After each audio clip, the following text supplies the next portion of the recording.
মানবতা বিরোধী অপরাধে মৃত্যুদণ্ডপ্রাপ্ত শেখ হাসিনার রায়ের গুরুত্ব কমিয়ে দেওয়ার অপচেষ্টা হচ্ছে বলে অভিযোগ করেছেন বিএনপি মহাসচিব মির্জা ফখরুল ইসলাম আলমগীর। দুপুরে রাজধানীর গুলশানের একটি হোটেলে ২৪-এর গণঅভ্যুত্থানে বিএনপি শীর্ষক বইয়ের মোড়ক উন্মোচন এবং ডকুমেন্টারি প্রদর্শনীতে এই অভিযোগ করেন। বলেন, সচেতনভাবেই এটি করা হচ্ছে।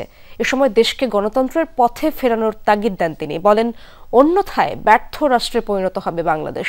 সেই অবস্থা থেকে উত্তরণে গণতন্ত্রে বিশ্বাসী সকলকে ঐক্যবদ্ধ হওয়ার আহ্বান জানান বিএনপি মহাসচিব। বলেন, সংস্কারের কথা বিএনপি দীর্ঘ সময় ধরে বলে আসছে। যদি কেউ এককভাবে সংস্কারের দাবি করেন তাকে সেটি সংকীর্ণতা ছাড়া কিছুই নয়।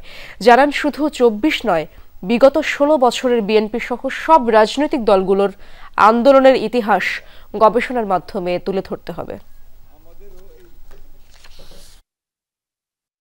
যদি আমরা সাস্টেইনেবল হতে চাই, একটা ব্যবস্থা তৈরি করতে চাই, ব্যর্থ রাষ্ট্রে পরিণত হতে না চাই, তাহলে গণতন্ত্রকে আমাদের এখানে নারিশ করতে হবে, তাকে প্রতিপালন করতে হবে, গণতান্ত্রিক প্রতিষ্ঠানগুলোকে নির্মাণ করতে হবে।